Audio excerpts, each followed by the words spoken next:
भाई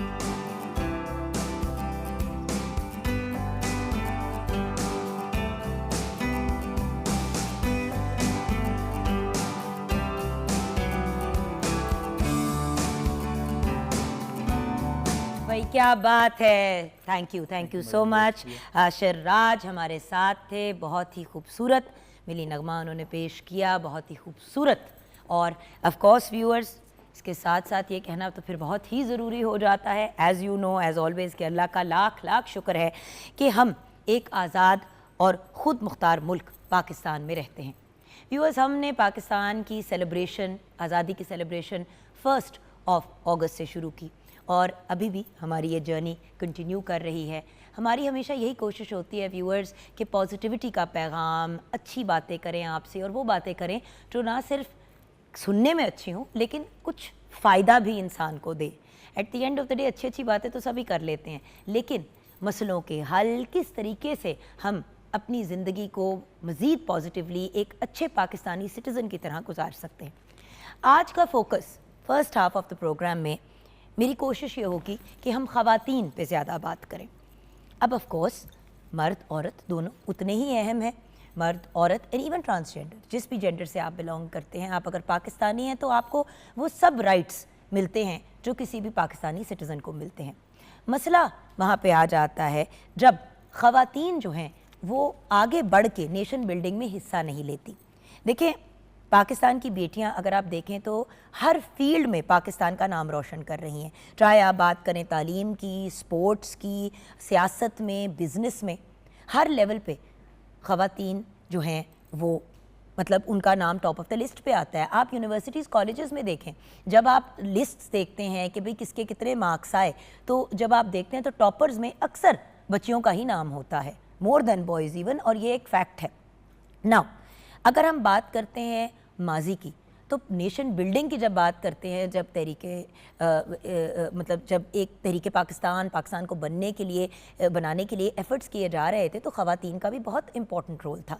बट अगर हम स्पेसिफ़िकली एक खातून की बात करें जिनका नाम हिस्ट्री की बुक्स में अदरवाइज़ बच्चे बच्चे की ज़बान पे होता है, वो हैं मोहतरमा फ़ातिमा जिन्ना साहिबा, जो हमारे फाउंडर ऑफ द नेशन की बहन तो थी, लेकिन उनके साथ शाना बशाना उन्होंने जो एफ़र्ट्स किए और उनके साथ आज़ादी की जंग में शामिल हुई और एक ख़ुद मुख्तार ख़ातून होने का सबूत बार बार दिया और एक एग्ज़ाम्पल हमारे लिए सेट किया कि हम पाकिस्तानी ख़वातीन कुछ भी कर सकती हैं अगर करना चाहें।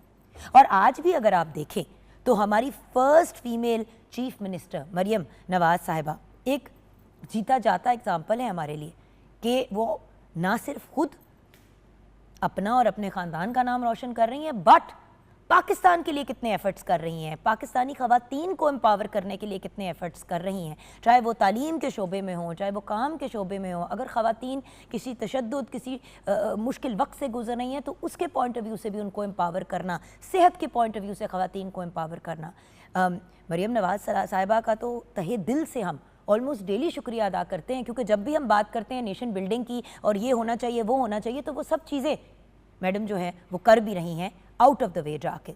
और उसके अलावा भी और भी जो पाकिस्तानी ख़वातीन इस वक्त सियासत में हैं, मरियम औरंगज़ेब साहिबा को मैं कैसे भूल सकती हूँ, वो हमारी इंफॉर्मेशन मिनिस्टर भी रह चुकी हैं और उनके अंडर मैं काम कर चुकी हूँ। And I can't tell you viewers what a phenomenal woman, एक ब्रिलियंट खातून जिनकी एक विजन है, अगेन एक self made Khatoon. So the point is viewers, करने को तो हम कुछ भी कर सकते हैं अगर हम करना चाहें।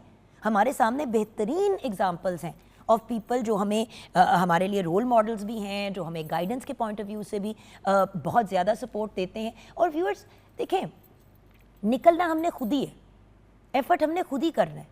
मर्द हज़रात भी जब जॉब पे जाते हैं, काम करते हैं, सारी चीज़ें करते हैं, तो वो खुद ही मैनेज करते हैं ना। तो हम ख़वातीन को भी बाहर निकलना है और एफ़र्ट्स करने हैं। इसका ये मतलब नहीं है कि आप अपना घर बाहर और अपने घर के मामलात ना देखें। इसका मतलब ये है कि आप अपने घर के मर्दों को भी एम्पावर करें। मसला पता है कहाँ पे आता है? छोटी सी बात है, पिछले दिनों मेरी एक सहेली हैं, उनकी तबीयत बहुत ख़राब हो गई और ज़रा उनकी बीमारी लंबी हो गई। पहले 4 दिन तो उनके घर में खाना ही नहीं बना, इसलिए क्योंकि घर में किसी को बनाना नहीं आता था। 3 बेटे और 1 शौहर, ना हस्बैंड को कुछ बनाना आता था, ना तीनों बेटों को आता था, और घर में काम करने में वाले आई थिंक उनके पास 2 लोग थे और वो भी किसी को खाना नहीं बनाना आता था। सो द पॉइंट इज़ व्यूअर्स, खाना बनाना सिखाना अपने बेटों को इस तरीके से पढ़ा लिखा के बड़ा करना और उनकी तरबियत का हिस्सा बनाना कि बेटे आपको खाना बनाना आना चाहिए, सफाई करनी आनी चाहिए, कपड़े अपने धोने इस्त्री करने आने चाहिए, क्योंकि ये बेसिक लाइफ स्किल्स हैं। मुझे अक्सर लोग कहते हैं कि तुम अपने बच्चों को हर वक्त किचन में घुसा लेती हो जब भी कोई वीडियो वगैरह बना रही होती हो। वीडियो के अलावा भी मेरे घर में जब भी व्यूअर्स कुकिंग, जब भी कोई खाना वगैरह की चीज़ मैं बना रही होती हूँ, कुछ कर रही होती हूँ, मैं साथ नूर को, हसन को, हमज़ा छोटा होता था हमज़ा को साथ लगा लेती थी। अब हमज़ा अगर कनाडा में पढ़ रहा है तो वो बच्चा जो है वो सब कुछ खाना पीना बनाना आता है, उसको कपड़े अपने वॉश करने आते हैं मशीन के अंदर। इस्त्री में थोड़ा डामाडोल है बट इट्स ओके। बात यह है कि अपना ख्याल उसको अकेले जने को रखना आता है। सो ये एक इम्पॉर्टेंट चीज़ है कि हम ख़वातीन अपने आप को तो एम्पावर करें, लेकिन अपने इर्द गिर्द जो मर्द हजरात हैं उनको इनकरेज भी करें और उनको एम्पावर भी करें। देखिए, अगर हमने चेंज लेके आना है तो वो कलेक्टिव चेंज लेके आना है, वो सिर्फ कोई एक इंसान नहीं कर सकता। उसके साथ साथ देखिए, अगर एक खातून होम मेकर है और वो उनकी एक पर्सनल चॉइस है कि वो होम मेकर है, तो ये एक बेहतरीन चीज़ है। लेकिन अगर एक खातून काम भी कर रही है और साथ में होम मेकिंग भी कर रही है, तो फिर घर चलाने के मामलात मर्द हजरात को भी साथ में इन्वॉल्व होकर करने पड़ेंगे, तभी तो हमारी ख़वातीन आगे बढ़ पाएंगी। अगर एक औरत को सुबह जाते हुए काम पे सिर्फ इस चीज़ की टेंशन है कि अकेली उन्होंने बच्चों को भी तैयार करना है, मियाँ को भी तैयार करके सबको भेज के फिर बेचारी ने खुद अपने काम पे निकलना है, फिर काम कूम करके वापस आके बच्चे आ गए हैं घर, शौहर भी शायद उनसे पहले आ गए, लेकिन उन्हीं का वेट हो रहा है कि वो आके खाना भी पकाएंगी, हांडी रोटी भी करेंगी, सफाइयाँ भी करेंगी। तो व्यूअर्स, एक इंसान में इतनी फिजिकल कैपेसिटी होती नहीं है, और अगर होती है थोड़ी देर के लिए तो थोड़ी देर के बाद भट्टा आपका बैठ जाता है। पिछले काफ़ी सालों से यही डिस्कशंस हम सब फ्रेंड्स की और आपस में ख़वातीन की चल रही है कि किस तरह से सिचुएशन ऐसी क्रिएट करें कि एज अ नेशन हम सब आगे बढ़ पाएँ। क्योंकि व्यूअर्स, अगर हम सारा का सारा प्रेशर अपनी इकोनॉमी का गवर्नमेंट के ऊपर और स्टेट के ऊपर और मर्दों पे डाल देंगे, तो मुझे एक बात बताएं, अगर ख़वातीन की तादाद 50% से ज़्यादा ही है, खैर पाकिस्तान में 52 या 53% है, और उनमें से 10% ख़वातीन सिर्फ बाहर निकल रही हैं, तो 40% लोग तो जो काम कर भी सकते हैं वो घर पे हैं। अब बहुत सी ख़वातीन काम करना भी चाहती हैं, पढ़ लिख के कुछ बन भी चुकी होती हैं, लेकिन मसला ये होता है कि कोई उनको परमिशन नहीं मिलती। जैसे ही शादी होती है तो ससुराल वाले कहते हैं कि नहीं जी बेटा, बाकी सब कुछ ठीक है, शौक के पॉइंट ऑफ व्यू से अगर कोई चीज़ करनी है तो कर लो, नौकरी तो फिर मुश्किल हो जाएगा ना, घर कौन देखेगा। सो ये चीज़ें आजकल की दुनिया में ज़रा मुश्किल हो गई हैं, क्योंकि व्यूअर्स आप खुद देखें अखराजात कितने बढ़ गए हैं पूरी दुनिया में। एक्सपेंसेस यहाँ पे पहुँचे हुए हैं, इनकम अब लोगों की यहाँ पे है। अब इसको मैच करने के लिए किसी और को भी घर से निकलना पड़ेगा। अब 10 साल के बच्चे को नौकरी पे तो नहीं लगाया जा सकता ना कि 12 साल के या 14 साल के बच्चे को।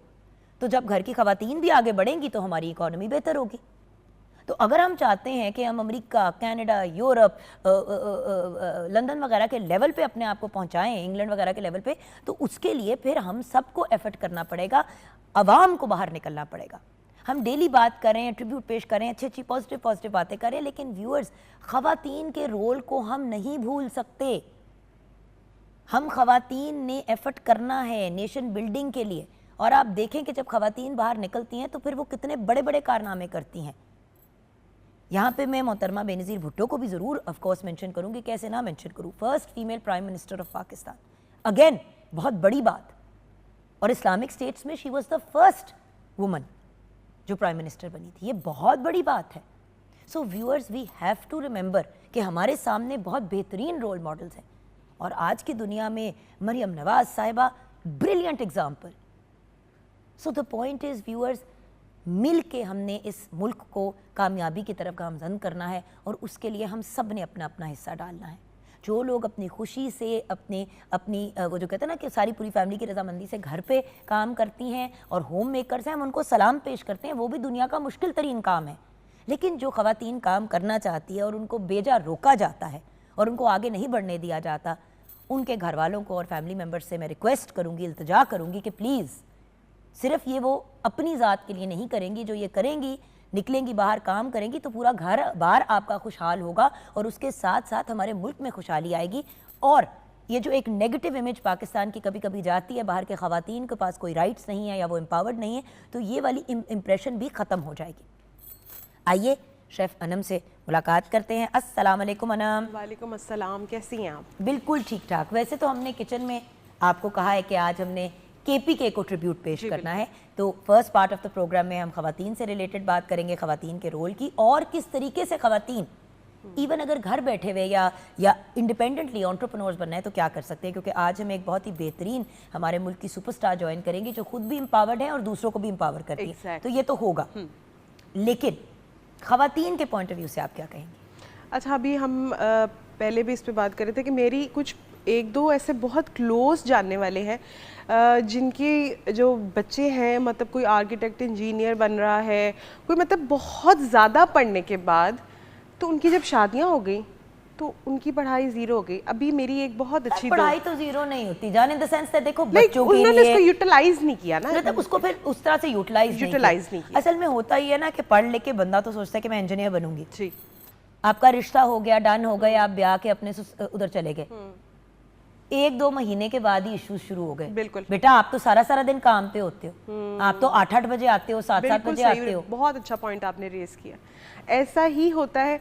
और अब मेरी एक दोस्त है बड़ी अच्छी, वो कह रही है कि उसने अपने फादर को बोला कि मैंने PhD करनी है, फिर आप बेशक उसके बाद मेरी शादी करा दीजिएगा, लेकिन मैं चाहती हूँ कि मैं अपने आप को इतना स्टैंड कर लूँ कि कल को अगर कोई ज़िंदगी में अप्स एंड डाउन्स आए तो मैं उसको हैंडल कर सकूं। बड़ा अच्छा पॉइंट रेज किया। और व्यूअर्स एक बात याद रखिए, जब हम तालीम हासिल कर लेते हैं डिग्री हमारे हाथ पे आ जाती है, लेकिन उस डिग्री के बाद अगर आप बहुत लंबा गैप भी दे देते हैं काम करने में तब भी नौकरियां नहीं मिलती। इसी तरह हुआ, मेरी एक दोस्त की शादी हुई, अच्छा उसने तालीम कंटिन्यू करती रही, जब उसने तालीम मुकम्मल कर ली अपनी तो उसके बाद बच्चे ये वो 4-5 साल का गैप आ गया। 5 साल के बाद उसने जहाँ पे भी अप्लाई किया हर बंदे ने कहा कि ये 5 साल का गैप क्यों आया पढ़ाई और इसमें, अब तो बहुत सी चीज़ें चेंज हो गई हैं। फिर उसके लिए मसला बना, उसने फिर अपना काम स्टार्ट किया और अल्लाह का शुक्र है वो अच्छा चल गया। तो हमारा पॉइंट सिर्फ ये है व्यूअर्स कि अगर अल्लाह ताला ने आपको नवाजा है और इतना ब्लेस किया है कि आपको तालीम हासिल करने का भी मौका मिला, ये भी बहुत बड़ी बात है व्यूअर्स। ऐसे लोग भी हैं जो बच्चियाँ टॉपर्स होती हैं 7वीं 8वीं जमात तक और उसके बाद पेरेंट्स अफोर्ड नहीं कर पाते और बच्चों को घर बैठा देते। सो ये भी कहूँगी कि प्लीज़ बच्चियों को तालीम याफ्ता तो ज़रूर करें, ये उनका बुनियादी हक है। यहाँ पे हमने ब्रेक की तरफ जाना है। ब्रेक में जाते जाते आप लोगों को ही ट्रिब्यूट पेश करेंगे। आपसे हमने रिक्वेस्ट की थी कि कुछ तस्वीरें वगैरह हमारे साथ शेयर करें, कुछ वीडियोस शेयर करें, हम आप लोगों के साथ फिर वापस शेयर करेंगे ऑन एयर, क्योंकि हम सेलिब्रेट कर रहे हैं पाकिस्तान के ट्रेडिशनल खाने, पाकिस्तान का ट्रेडिशनल के ड्रेसेस। सो कुछ और तस्वीरों और वीडियोस की कुछ क्लिप्स हमारे पास जमा हैं तो वो हम आपके साथ शेयर करना चाहेंगे। वो देखते हुए हम ब्रेक की तरफ जाएंगे। ब्रेक के बाद जब वापस आएंगे तो KPK को जो हम खाने के पॉइंट ऑफ व्यू से ट्रिब्यूट पेश कर रहे हैं शेफ़ अनम के किचन में, उससे रिलेटेड बातचीत और रेसिपीज शेयर करेंगे।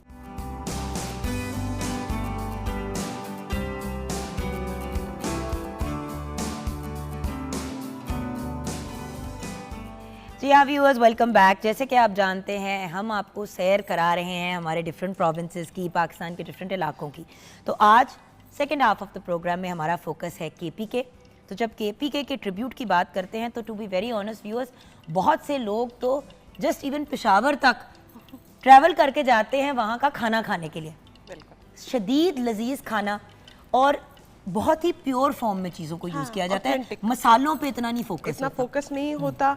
और बिल्कुल जैसे मतलब कि आपको अगर आपने मटन या बीफ लिया है तो उसका रॉ फ्लेवर जो होता है एक बीफ का, वो आपको उनके खाने में मिलता है, चाहे वो मटन है या बीफ है। अच्छा जी, यहाँ पे स्टार्ट करना, सबसे पहले हम यहाँ पे कर लेते हैं, आप ये अनियंस को फ्राई कर लें ताकि अच्छी तरीके से फ्राई हो जाएंगे। जितनी देर में ये फ्राई हो जाएंगे तो उतनी देर में मैं यहाँ पे जो है चपली कबाब का जो है मसाला बनाना स्टार्ट करती हूँ। अच्छा तो यहाँ पे ये जो है मैंने इनको बस ब्राउन करना है। हाँ जी, इनको आपने अच्छी तरीके से लाइट गोल्डन ब्राउन करना है, मतलब ब्राउन होना चाहिए क्योंकि हमें अपनी जो स्टॉक का कलर है ना वो चेंज करना है। वो यही जो अभी हम अनियंस फ्राई कर रहे हैं यही बेसिकली जो है काबली पुलाव का कलर जो है वो निकालेगा। ठीक है जी, यहाँ पे हम क्या करेंगे, या अगर आपने पहले कैरेट्स वगैरह करनी है तो वो कर ले, कैरमलाइज करनी है अगर आप करना चाहती हैं तो वो कर ले, जैसे आपको सही। ये मैंने क्यों रखा है? ये तो मैंने चपली कबाब के लिए रखा है ना, ताकि हम यहाँ से बनाते जाए और यहाँ पे फ्राई करते जाए। फिर मैं इसको बेशक उठवा ले, अभी आप पहले इसको कैरमलाइज ना, वो आपको कैरमलाइज कर देती हूँ। नहीं, चपली कबाब को मैं अभी चले ठीक है। ठीक, तो आप जो कह रही हैं कि उसको कैरेट्स को कैरमलाइज करना है, वो भी मुझे तरीका बता दो। सबसे पहले आप इसमें थोड़ा सा 2 टेबल स्पून के करीब जो है आप इसके अंदर घी ऐड करेंगी। That's it. और सबसे पहले आप इसके अंदर अच्छी तरीके से ये हम गाजर, क्योंकि सीजन नहीं है, रेड गाजर अवेलेबल नहीं है, वैसे ऑथेंटिक रेसिपी में जो है रेड गाजर ही जाती है, आपने इसके अंदर डालना है। और वो भी फ्राई होंगे ना? हाँ जी, वो भी फ्राई होंगे। और साथ में आपने इसके अंदर डालनी है शुगर। ठीक है, ठीक है जी। अब यहाँ पे आप और इसको आप मुझे कैरमलाइज वो भी दे देंगी, वो भी तो डालेंगे ना उसके हाँ अंदर जी, फ्राई कर। पहले आप गाजर कर लें और उसके बाद फिर आप इसको कर इसी लीजिएगा। को अंदर डाल के सबको साथ ही करना है ना? ये नहीं अभी आपने डालना, सिर्फ वो डालना है आपने। ठीक है, डन। अच्छा जी, यहाँ पे हमने लिया है तकरीबन 1 केजी के करीब है बीफ का कीमा लिया है, जिसके अंदर तकरीबन 70% जो है बीफ का कीमा है और 30% हम इसके अंदर जो है फैट यूज़ करेंगे। फैट के बगैर जो है चपली कबाब बिल्कुल जी बिल्कुल चर्बी हम इसमें यूज़ करेंगे, उसके बगैर जो है आपका ये चपली कबाब रेडी नहीं हो सकते। आप इसको जो है डबल मशीन में उसी वक्त ही अपने बुचर को कहें कि आपको इसको डबल मशीन से जो है वो निकाल दें। अच्छा जी, साथ ही हम इसके अंदर ऐड करेंगे, मैंने 2 अंडे इसके अंदर लिए हैं जिनको हमने स्क्रैम्बल्ड एग की फॉर्म में कर लिया है। ये बहुत इंपॉर्टेंट एक एलिमेंट है, इसके बगैर आपकी चपली कबाब में अच्छा फ्लेवर नहीं आता। इस साइड के ऊपर अगर देखें तो हमारे पास तकरीबन आधा किलो, क्योंकि 1 किलो कीमा है, आधा किलो इसके अंदर प्याज जाएगा। इसको आपने फाइनली चॉप करके आपने उसका पानी अच्छी तरीके से जो है वो निकाल लेना है, और साथ में इसके अंदर हरी मिर्ची और अदरक है, उसका भी पानी आपने बिल्कुल ड्राई कर लेना है। ये सारी चीज़ें इसके अंदर जाएंगी और डालकर आपने अब सबसे पहले मसाले डालने से पहले आपने इन सारी चीज़ों को अच्छी तरीके से कंबाइन करना है, और उसके लिए मैं इस्तेमाल करूँगी अपने हाथों का इस्तेमाल। उसमें इस्तेमाल करूंगी अपने हाथों का इस्तेमाल? जी, हाथ इस्तेमाल करूंगी इसमें अपने। अच्छा, अच्छी तरीके से आपने इसको मिक्स करना है। ये जो प्रोसीजर है आपका ऐसे होना चाहिए कि आपका कीमा, प्याज सब कुछ अच्छी तरीके से इनकॉर्पोरेट हो जाएगा, तो ही आपके जो है नेक्स्ट प्रोसीजर अच्छा होगा। अदर देन अगर यहाँ से ही चीज़ें सही नहीं होंगी तो आपकी चपली कबाब बहुत हद तक चांसेस हैं खुलने के। तो यहाँ पे आपने इसको बिल्कुल ऐसे गूंदा है जैसे एक आटे को गूंदते हैं, उसी तरीके से। अगर ये प्रोसीजर करने के बाद अगर आपके पास टाइम है तो आप बेशक उसको थोड़ी देर जो है रख दें, ताकि अच्छी तरीके से आपका कीमा जो है वो मैरिनेट हो जाए। अच्छा, अब इसको मैं कितना को फ्राई करूँ और फिर कब क्या क्या डालूँ? अच्छा, क्योंकि ये ऑरेंज गाजर है, इसको थोड़ा सा कंपेरेटिवली हमें थोड़ा ज़्यादा फ्राई करना पड़ेगा दूसरी गाजर के नज़दीक। हार्डली 1-2 मिनट आप इसको फ्राई कर लें और शुगर इसके अंदर ऐड कर दें। ठीक है। और शुगर ऐड करने के बाद आप ये निकाल लें, और लास्ट में फिर थोड़ा सा 1 चम्मच ऑयल के अंदर या जो भी इसमें ऑयल होगा उसी में ही आप ब्लैक रेजिन्स को जो है वो फ्राई कर लें। ये वाली किशमिश, और इसको फ्राई करने के बाद इसी में मिक्स कर इसी में मिक्स करते हैं। हाँ जी, बिल्कुल ठीक है। तो यहाँ पे जो है हमारा काबली पुलाव की जो हमारे वो है गाजर और किशमिश वो हो जाएगी अच्छी तरीके से, और साथ साथ हम अनियंस भी फ्राई कर रहे हैं। अच्छा, खुले डोंगे में जब पुलाव और कोई भी चीज़ इस तरह का बनाते हैं ना, तो वो फिर आपको उसका रिजल्ट भी बेहतर मिलता है। जब आप उसको बहुत कंप्रेस जगहों पे बनाते हैं ना, छोटे छोटे बर्तनों में। बिल्कुल, क्योंकि ये खुले बर्तनों में बनने वाली चीज़ें हैं। चावल को खुलने के लिए थोड़ी स्पेस चाहिए होती है, तो उसके लिए आपको बड़ा बर्तन का अगर आप इस्तेमाल करें तो ज़्यादा अच्छा है। अभी ये देखें जुगनाबी, अभी मैंने ये देखो अभी ऑलरेडी नरम हो गए गाजर, वेरी गुड। आप बेशक इसके अंदर आप डाल सकते हैं। अच्छा जी, ये मैं इसके अंदर थोड़ा सा ऐड करूँगी मकई का आटा, साथ में हम इसके अंदर ऐड करेंगे नमक, कुटी हुई लाल मिर्चें हैं और थोड़ी सी काली मिर्चें। साथ में अब मैं इसके अंदर ऐड करूँगी अजवाइन, जो बहुत इंपॉर्टेंट रोल इसके अंदर रखती है। अजवाइन जाएगी तकरीबन 1 टेबलस्पून के करीब इसके अंदर, और साथ में मैं इसमें ऐड करूँगी क्रश धनिया। आपने जो फ्रेश कुटा हुआ धनिया होता है, होल धनिया, आपने उसको हल्का सा जो है वो क्रश कर लेना है। इस फॉर्म में होना चाहिए कि वो मतलब 1 के 2 हो जाए इस तरीके से, क्योंकि इसमें जो है सूखा धनिया का बहुत अच्छा फ्लेवर आता है। ये सूखा धनिया चला गया। अनार दाना इसके अंदर जाएगा तकरीबन 1 से 1.5 चम्मच के करीब। अब आपने इन सारी चीज़ों को अच्छी तरीके से मिक्स करना है, और फिर हम इसके अंदर लास्टली ऐड करेंगे टमाटर। अच्छा, टमाटरों को जो है आपने चॉपर में चॉप कर लेना है, एक्सेस जितना भी उसका पानी निकलेगा आपने निकाल देना है। टमाटर इसके अंदर डालने का रीज़न ये है इस तरीके से कि इसके अंदर जो है जूसीनेस आएगी। जब आप अपने चपली कबाब बनाएंगे तो आपकी चपली कबाब जो है बहुत ही टेंडर टाइप के बनेंगे, उसमें एक जूस आपको मिलेगा, वो ड्राई फॉर्म में नहीं होंगे बिल्कुल भी। अब ये देखिए, ये गाजर के अंदर मैंने डाल दी है चीनी, लेकिन एक चीज़ जो बतानी है वो ये है कि उसको मेल्ट भी होने देना है। लोग क्या करते हैं, चीनी डाल के उसको उतार लेते हैं, टोटल आपके जो है वो चावलों के अंदर क्रंच आ रहा होता है। हाँ जी, वो क्रिस्टल बन जाते हैं उसके। हाँ जी, तो आपने इसको अच्छी तरीके से करना है। बिल्कुल, इसको अच्छे तरीके से ना, जैसे मेल्ट कहते हैं, करना है। अच्छा, अब मैं यहाँ पे ये ऐड कर दूंगी टमाटर, जो हमारे क्रश हुए हुए टमाटर हैं, और साथ में ही मैं इसके अंदर ऐड कर दूंगी छिलके के बगैर। जी, छिलके के बगैर। और साथ ही हम इसके अंदर ऐड कर देंगे 2 टेबलस्पून के करीब धनिया। अब ये हो गई हमारे चपली कबाब की मैरिनेशन बिल्कुल रेडी। आप इसको रख दें, तकरीबन आधा 1 घंटा रख दें, ताकि अच्छी तरीके से जो है इसके अंदर फ्लेवर आ जाए जो आपने मसाले डाले हैं उनके। और फिर उसके बाद आप इसके कबाब बनाएं तो आपके कबाब बहुत अच्छे से बनेंगे और बड़े ही टेंडर और जूसी आपके कबाब रेडी होंगे। और जो टेम्परेचर है वो बहुत इम्पॉर्टेंट रोल इसमें रखता है।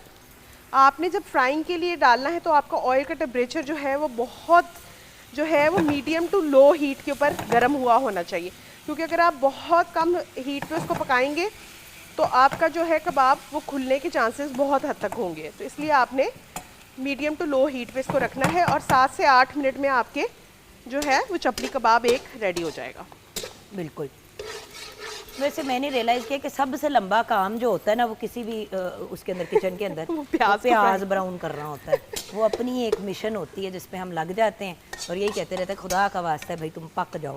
इसका एक्चुअली फ़ायदा ये हो रहा है कि प्याज तो साथ साथ हो ही नहीं, मेरी कैरेट्स भी जो है ना ऑलमोस्ट डन। हाँ जी, अब बेशक आप इसको निकाल लें। थोड़ी सी मज़े की हो जाती है ना अगर कैरमलाइज। हाँ ठीक है, तो वो भी मज़े का हो जाता है। थोड़ी सी उसमें रेडनेस आ जाती है क्योंकि अभी तो वो ऑयल के अंदर ना चीनी जो है वो ही है। अब आप इसके बाद मुझे कह रही थी कि मैं इसको इसके अंदर रेजन डालूंगी इसको निकालने के बाद। हाँ जी, हाँ जी, रेजन्स आप डालेंगे इसको निकालने के बाद। और उसके बाद उसको भी आप थोड़ी इतना ही पकाएंगे कि जो थोड़े से फ्लफी हो जाए।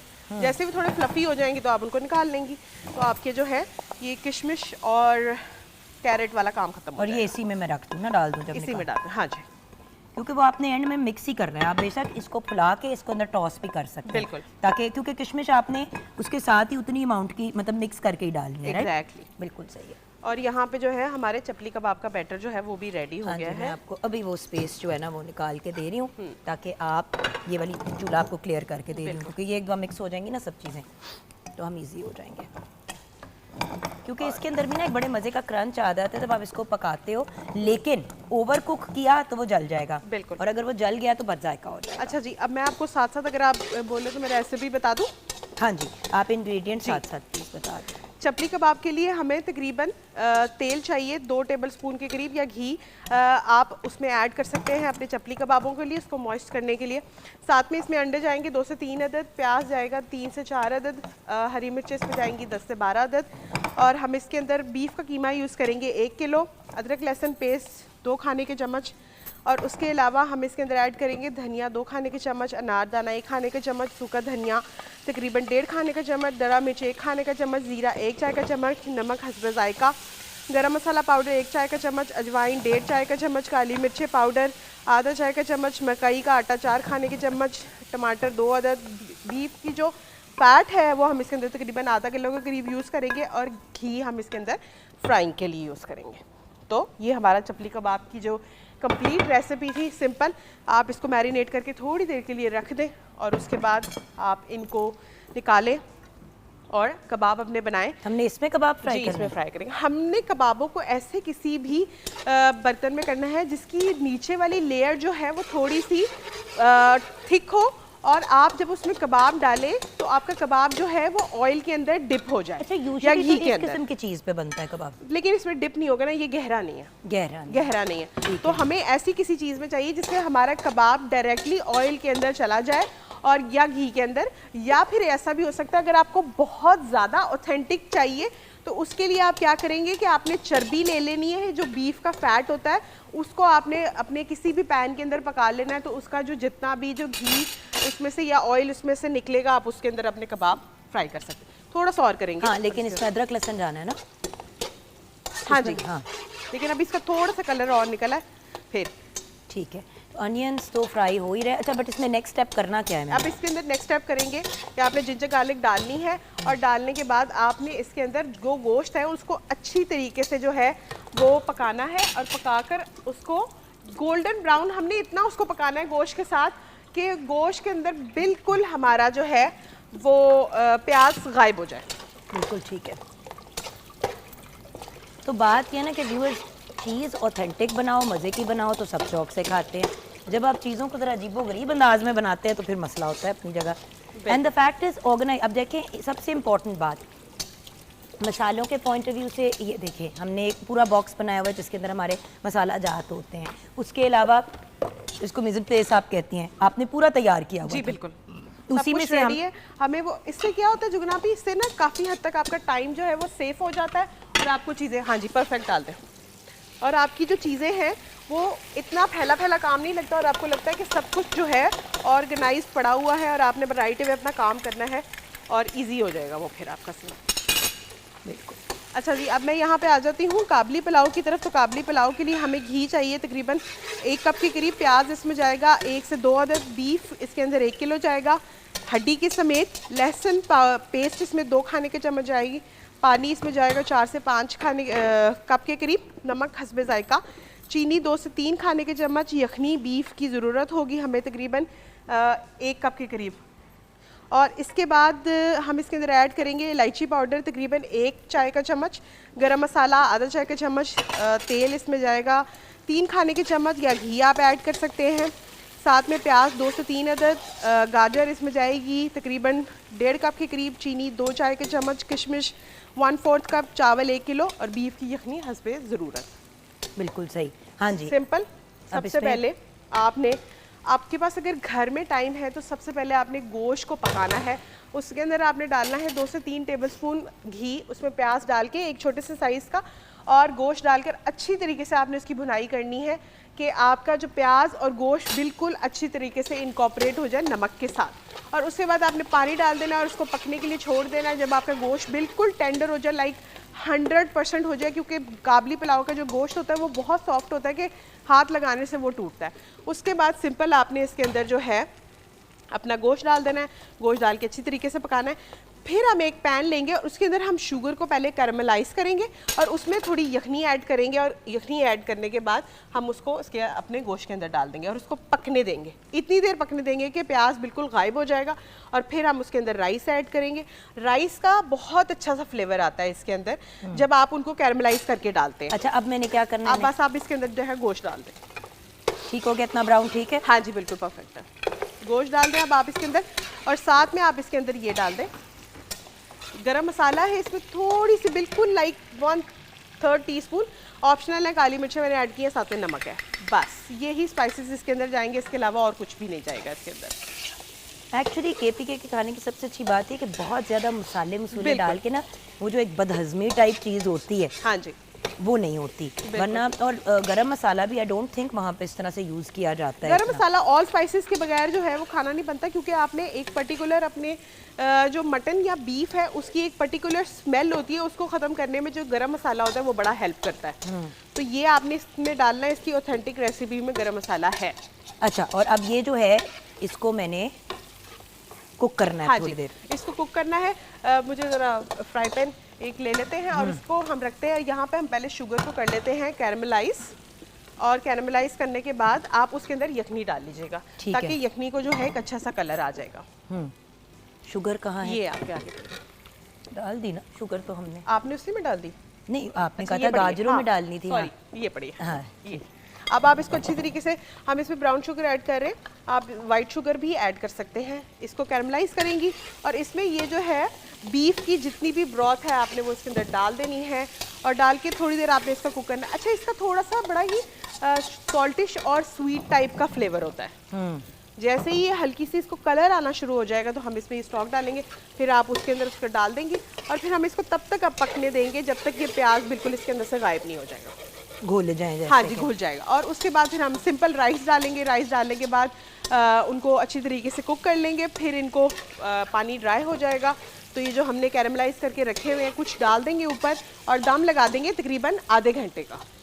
बिल्कुल सही। अब यहाँ पे मेरे ख्याल से हम ब्रेक की तरफ चलते हैं, क्योंकि ये काम तो हम करते रहेंगे लेकिन हमने आगे भी बढ़ना है चीज़ों को लेके। तो ये हम कैरमलाइज करके इसके अंदर वो डालेंगे और हम ब्रेक की तरफ जाएंगे। ब्रेक के बाद जब वापस आएंगे तो आपकी, मेरी, हम सब की एक एब्सोल्युटली फेवरेट सुपरस्टार हमें ज्वाइन करेंगी। म्यूज़िक हल्ला गुल्ला तो अपनी जगह, लेकिन आज हमने स्पेसिफिकली बात करनी है फीमेल एम्पावरमेंट की। ब्रेक के बाद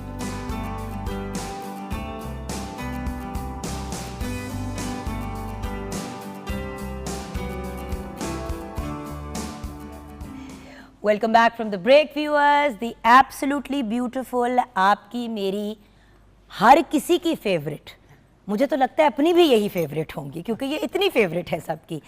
दुनिया की टैलेंटेड तरीन, ब्रिलियंट, पाकिस्तान की तो हैं सो हैं, लेकिन माशाल्लाह इन्होंने पाकिस्तान से बाहर भी बहुत नाम कमाया है, बहुत इज्जत कमाई है। Brilliant host, brilliant actor and a brilliant entrepreneur. अगर आप बात करें टेक्निकल तो एस्थेटिक कंसल्टेंट भी हैं। डॉक्टर शाइस्ता लोधी हमारे साथ हैं। अस्सलाम वालेकुम। वालेकुम अस्सलाम, गुड मॉर्निंग, कैसी हैं आप? मैं बिल्कुल ठीक हूँ, एक सेकंड रुके। और उसके साथ साथ अपनी क्लोथिंग लाइन और अपना क्लिनिक भी चला रही हैं और मेकअप की ब्रांड भी चला रही हैं ना, सीरियल एंटरप्रेन्योर। बस हाँ, सीरियल एंटरप्रेन्योर है कि बस एंटरप्रेन्योरशिप होती जाती है, होती जाती है, होती जाती है। हम साइड पे कहते हैं हम कुछ शुरू करेंगे तो शाइस्ता अपनी 18वीं चीज शुरू कर रही होती है। पर शाइस्ता आज स्पेशली मैंने आपको रिक्वेस्ट की कि प्लीज़ प्लीज़ प्लीज़ प्रोग्राम पे आ जाएं, बिकॉज जब हम फीमेल एम्पावरमेंट की बात करते हैं तो you are a beautiful example of that. क्योंकि मीडिया की लाइफ अपनी जगह, एज अ डॉक्टर अपनी जगह, एज एन एंटरप्रेन्योर अपनी जगह, एंड देन उसके अलावा ख़वातीन को एम्पावर करने के लिए जो, सॉरी मुझे ऑलरेडी खबर मिल गई है कि आप कुछ काम कर रही हैं, तो मैंने सोचा कि आपसे बेहतर कौन है, क्योंकि लोग अपनी हद तक तो कामयाबी हासिल कर लेते हैं, वापसी वाला मामला नहीं होता फिर। अच्छा, अस्सलाम वालेकुम पाकिस्तान। मुझे बहुत अच्छा लगता है पीटीवी पे आकर और अस्सलाम वालेकुम पाकिस्तान कहना, तो मैंने सोचा कि हम अपनी बात का स्टार्ट आज यही लेते हैं। लेकिन जो आपने बात की वो इतनी आई थिंक आजकल के हालात में रिलेटेबल है कि अब ये नहीं हो सकता कि घर में अगर 5 लोग हैं तो उसमें से एक अब्बा कमाने वाले हों और सारे बहन भाई और बेगम बैठ के खा रही हूँ। ये पॉसिबल नहीं है। महंगाई, ये सिर्फ पाकिस्तान में नहीं है, ये पूरी दुनिया में है। अब चीज़ें, डायनामिक्स दुनिया के चेंज हो गए हैं। प्लस ये कि प्लीज़ अपनी डिक्शनरी जो है ना वो ठीक कर लें कि वुमेन एम्पावरमेंट का मतलब ये नहीं होगा कि लड़की बदतमीज़ हो जाए, लड़की घर से बाहर निकल जाए, वो अपनी हदें भूल जाए। बिल्कुल ऐसा मतलब नहीं होता। या वो रिबेलियस हो जाए किसी चीज़ के लिए, या वो अपने किसी रिश्ते को ना माने। वुमेन एम्पावरमेंट का मतलब सिर्फ ये नहीं होता कि वो फाइनेंशियली अपने पैरों पर खड़ी हो जाए, बल्कि उसका मतलब ये भी होता है कि वो इमोशनली भी इंडिपेंडेंट हो। हमारे यहाँ जिस तरह से बच्चियों को पाला जाता है, मुझे लगता है वो हमें सिर्फ, सॉरी सारे घरों में हम देखे जा रहे हैं, मगर मुझे लगता है हम सिर्फ कमज़ोर बनाने के कुछ और नहीं करते। आप सोचें कि घर में अगर सौदा भी लेने के लिए छोटे बच्चे को भेजना है तो बेटे को भेजेंगे, बेटी को कभी नहीं कहेंगे बेटे ये ले 200 रुपये पकड़ जरा जाके साथ की दुकान से, परचून की दुकान से जाके दूध उठा लो या कोई सौदा ले लो। बेसिक लेवल पे हम बच्चियों को घर के अंदर बंद कर देते हैं। आई नो कि वो हम तहफ़्फ़ुज़ के पॉइंट ऑफ व्यू से कर रहे होते हैं, लेकिन वो तहफ़्फ़ुज़ एक्चुअली उसका दूसरा नाम है उनको कमज़ोर करना, जो आप कह रही हैं। और जुबिन, इमोशनल इंडिपेंडेंस बहुत ज़रूरी है, इमोशनल एम्पावरमेंट बहुत ज़रूरी है। पहले वो अब्बा की होती है, फिर वो अब्बा के बाद मियाँ की हो जाती है, मियाँ के बाद वो बेटों की हो जाती है, और अगर खुदा ना खास्ता मियाँ ना रहे तो भाइयों के बीच में हो जाती है। वो अपनी ही नहीं होती कभी, क्योंकि उसको ये होता है कि मुझे किसी ना किसी के सहारे की तो ज़रूरत है। तो प्लीज़ इस चीज़ को जब हम ख़त्म करेंगे तो ही बहुत बेहतर हालात उस पूरे घर के होंगे जहाँ वो बेटी, बहन, माँ की सूरत में मौजूद है। तो एक तो ये, और दूसरा मुझे लगता है कि आपका अपना काम करना, आपको आपका दुनिया में ख़ुद बाहर निकलना। जुगन एक लाइव एग्जांपल यहाँ बैठी हैं। हम इतना कभी ऐसा नहीं हुआ कि हम अपने घरों में अपनी औलाद को या अपने बच्चों को या अपने घर वालों को, वो चाहे कोई भी हो, कभी ये इम्प्रेशन दें कि शायद हम बहुत काम करते हैं।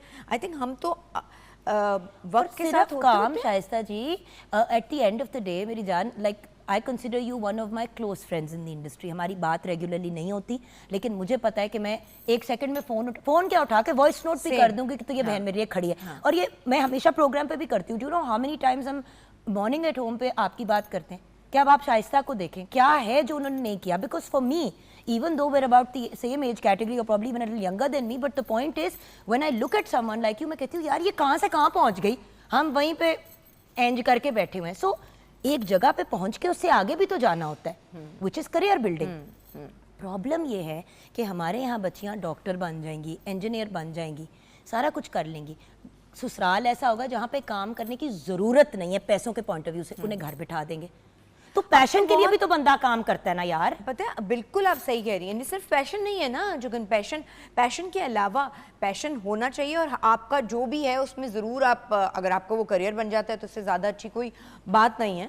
लेकिन मुझे लगता है कि आपको होराइजन्स अपने लिए आगे देखने चाहिए कि एक्सपैंड करने चाहिए कि मैं कहाँ काम कर सकती हूँ। मेरी इस उम्र तक पहुँचते भी इस उम्र तक मुझे आज भी लगता है कि मैं तो अपने आप को कुछ पहचानती नहीं हूँ।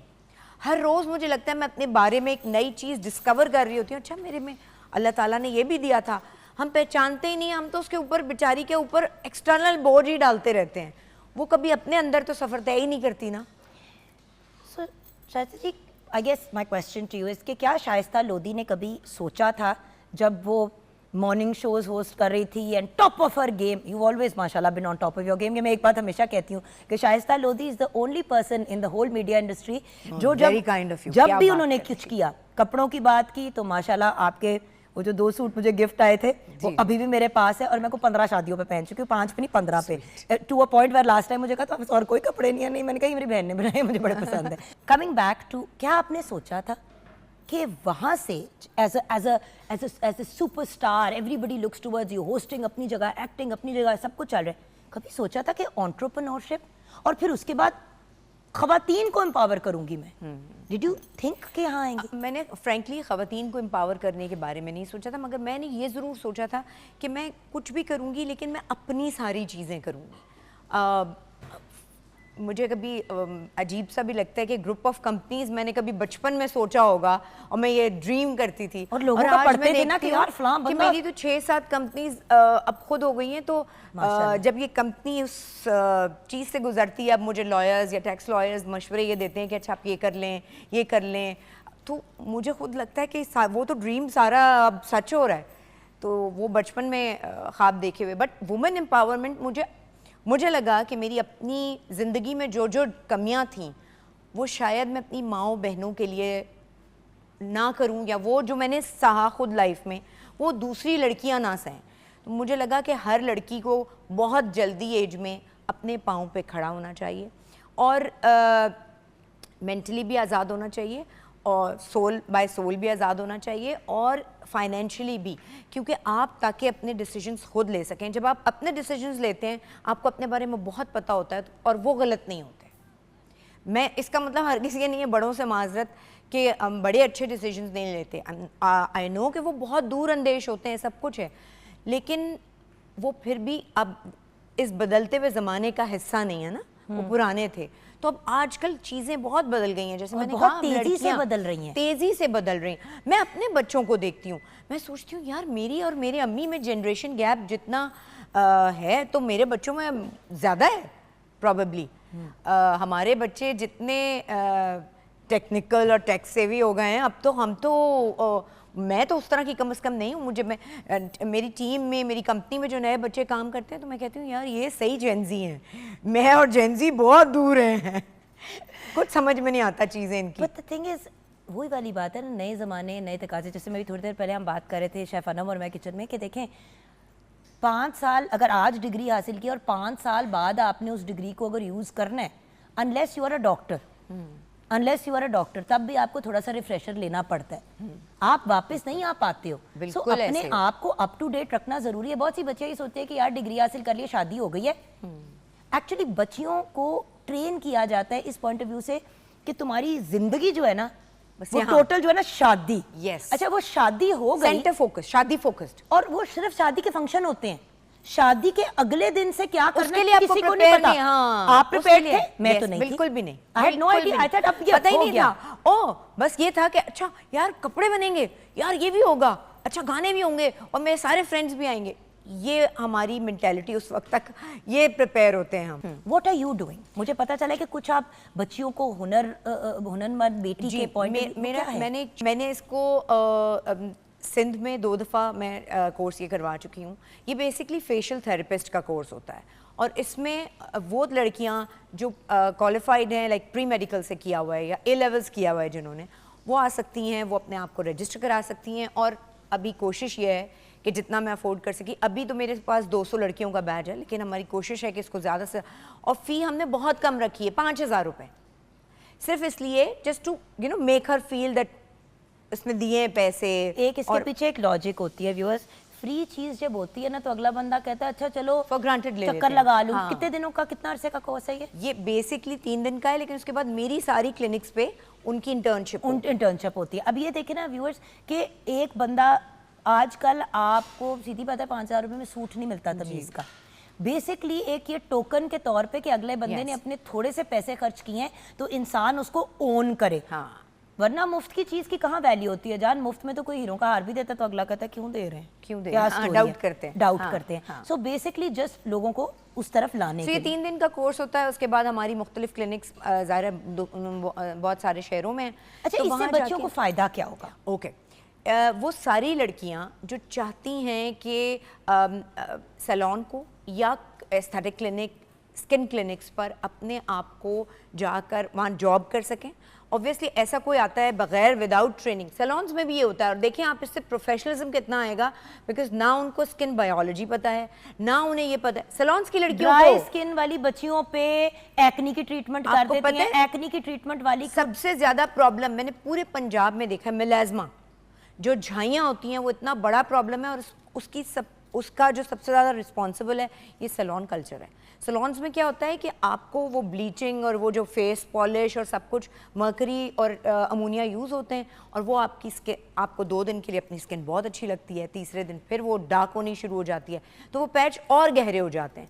इसलिए कि उन लड़कियों के पास प्रॉपर ट्रेनिंग ही नहीं है कि एक्नी के साथ आपने क्या किया और ड्राई स्किन पे क्या कौन किया, सा मटेरियल यूज करना है। ये वही भी तो ना, मतलब कौन सी एक products तो use अपने करनी पास है। भी स्किल नहीं है, और उसके अलावा देखें अक्सर ऐसे होता है स्किन कि को जानना बहुत because जरूरी है जान स्किन को salon डील करने के owners, लिए। ज्यादातर जो ओनर्स होती हैं, अगर खवातीन है या मर्द हज़रात हैं, तो वो तो चीजें एक थोक के हिसाब से लेके रख देते हैं वहां पे। अब बच्चियों को क्योंकि स्किन बायोलॉजी नहीं पता, उनको पता ही नहीं है कि कौन सा मटेरियल किसके मुंह पे क्या लगाना है। वो ही एक किट बनी होती है हर बंदे के मुंह हर पे लगा- बंदे के और मुंह पे। कितनी बच्चियों की शादियों से पहले चेहरे बिगड़े हैं, आस्क मी, और फिर वो आप Oh जैसे my लोगों के पास God. आता है कि आप ठीक कर कि आप ठीक कर दें, और उसके बाद उनका सेल्फ कॉन्फिडेंस जीरो हो जाता है। उनको आप कितना ही काउंसिल कर दें कि नहीं दिखे चेहरे पे ये है वो है, लेकिन ये एक बहुत बड़ी हकीकत है कि आप जैसे दिखते हैं, आपका कॉन्फिडेंस बड़ा मैटर करता है उस चीज़ के लिए। आप इंटरव्यू पे जाते हैं, आप किसी से मिलने जाते हैं, आप बेहतर कपड़े पहनते हैं, आप कोशिश ये करते हैं कि आप बेहतर लगें। तो ऐसा कैसे हो सकता है कि मैं आपका मुंह इधर से उधर कर दूं उसकी स्किन, गोरे होने के चक्कर में या उसको ठीक करने के चक्कर में, और उसके बाद वो गुनाह भी मेरे सर कि मैंने आपके साथ ख़राब कर दिया। और उसके बाद वो, क्योंकि प्रोफेशनल ट्रेनिंग नहीं होती उन लड़कियों के पास, तो इसलिए प्लीज़ जो हमारी पूरी ये ब्यूटी इंडस्ट्री है जिसमें सैलून्स भी आ जाते हैं, उनके मालिकान प्लीज़ कोशिश करें कि अपने पास जो लड़कियां रखें वो प्रोफेशनली ट्रेंड लड़कियां हों, ताकि उनको ज़रूरी नहीं है कि आपको बहुत कुछ पता हो या आपको सब कुछ पता हो, लेकिन एटलीस्ट जो अपने पास एम्प्लॉयज़ रख रहे हैं वो लड़कियां तो ऐसी रखें कि जिनको पता हो कि स्किन को डील कैसे करना है। बिल्कुल। यहाँ पे ऐसा करते हैं, ब्रेक की तरफ जाते हैं। ब्रेक के बाद जब वापस आएंगे तो हमारे मुल्क के एक बहुत ही टैलेंटेड और ब्रिलियंट सिंगर है आज, वो भी ऑफ कोर्स पाकिस्तान को ट्रिब्यूट पेश करेंगी। फिर हम इंडिपेंडेंस डे की बात करेंगे, और उसके अंदर जैसे कि शाइस्ता जी क्या कर रही हैं, शी इज़ पेइंग बैक, वो वापस दे रही हैं।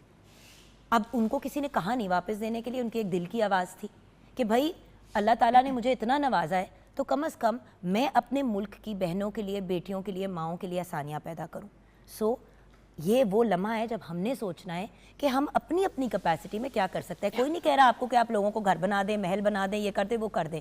अंग्रेजी का मुहावरा है ना, teach a man to fish, they never ask for a fish again. तो किसी को मछली पकड़ना सिखा देंगे तो वो कभी आपसे मछली ना मांगेगा और ना कभी भूखा सोएगा। ब्रेक के बाद वापस आएंगे। We have the absolutely brilliant, the gorgeous Shaista Lodhi with us.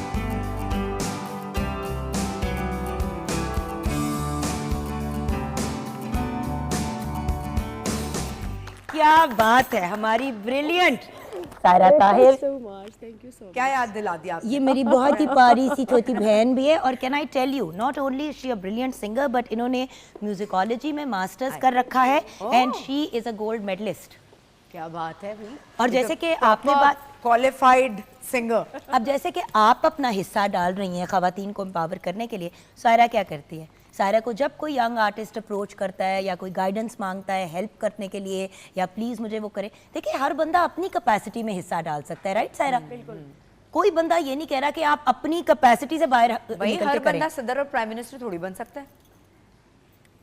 Technically बन सकता है अगर बनना चाहे तो, टेक्निकली बन सकता है नहीं, if you are a citizen. नहीं, मैं वैसे बता रही हूँ कि आप जिस कैपेसिटी में हैं उस कैपेसिटी में अपने जो अल्लाह ने दे दिया है, अब बस देखिए उस ना, पे काम आप अगर करें। कंस्ट्रक्शन का काम शुरू कर दें, हाँ सोचें, किसी के साथ कोलैबोरेशन में करें वो मुख्तलिफ बात है, लेकिन अगर शाइस्ता जी से लोग पर बता रहे कि सरिया ये वाला लेना है, सीमेंट ये लेनी है, तो बात नहीं बनती। आपने अपनी कैपेसिटी में खवातीन को एम्पावर करना शुरू किया। अच्छा, सवाल आ रहा है बार बार अब आपके लिए कि आपकी जिंदगी में वो कौन सा मोमेंट था जब आपको फील हुआ कि इस कदम से मैं मजीद या एम्पावर हुई हूँ या मजीद एम्पावर हुई हूँ? कोई ऐसी मोमेंट्स?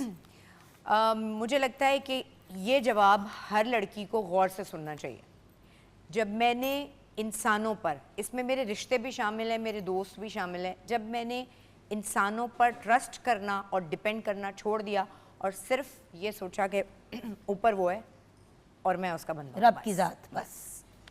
जब मैंने उस पर ट्रस्ट करना सीखा तो मुझे लगा अच्छा एक्चुअली तो यही एम्पावरमेंट है जो अल्लाह चाहता है कि इंसान पहचाने, लेकिन हम पहचानते नहीं है ना, इधर उधर अच्छा, एक और भी रगड़े खाने के बाद अकल आती है। एक और भी सोच है, एंड आई नो कि इसका बड़ा खूबसूरत जवाब आपने कहीं और भी दिया था, तो मैं चाहूँगी कि वो बात इस प्रोग्राम पे भी ज़रूर हो। बहुत से लोग कहते हैं कि जो आपकी किस्मत में लिखा है वही होना है, तुम फिर मेहनत नहीं करते, फिर एफर्ट्स नहीं करते, इसके बारे में आप क्या कहेंगी? ये कहीं अल्लाह भी नहीं ताला लिखा, भी तो- हाँ, ये कहीं भी नहीं लिखा, ये हमने बात बना ली है। जैसे हम कहते हैं ना, ओ अच्छा इस फूड की तासीर ये है, इस फूड की तासीर ये, इसमें कोई कहीं से कोई सच्चाई नहीं है। किसी ठंडी food तासीर, की गर्म ठंडी तासीरें है, नहीं बस होती ये हैं। हम बोलते हैं। तो इसी तरह से ऐसा नहीं है, ऐसा कैसे हो सकता है?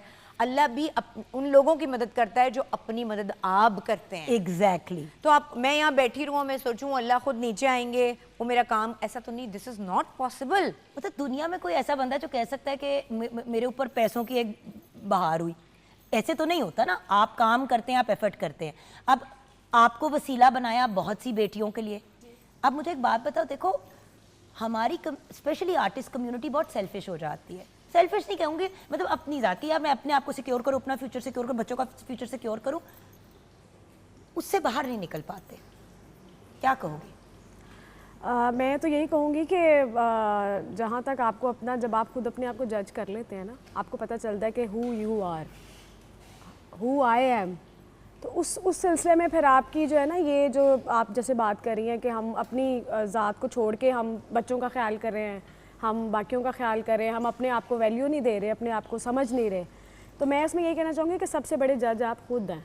आप अपने आप को खुद देखें, आप अपने आप को खुद जज करते हैं, उसके बाद आप जब बाकियों को मेरी फुफ्फो ने कहा था कि मैं तो कभी कुछ नहीं कर सकती, नहीं कर सकती, तो बस मैं शादी कर शादी कर लूँगी। शादी- दिस इज़ अ पॉइंट कि आपके- हमारे माशरे में अगर शादी लड़की की हो गई है ना, तो इट्स मीन कि हम जीत गए हैं, और अगर शादी नहीं है तो इट्स मीन कि आपने अपने आप हार गए हैं, आपने तो ज़िंदगी में कुछ किया ही अच्छा, नहीं। दिस मैं इज तो कहती हूँ, अनदर अगर आपसे कोई प्रॉब्लम। क्वेश्चन करे हाँ। शादी कब होगी, और थोड़ी सी वो फॉर मुआशरा उनकी एज ज़्यादा हो गई, तो लड़कियों का कहना चाहिए नहीं हुई भाई, मर जाऊँ क्या अब।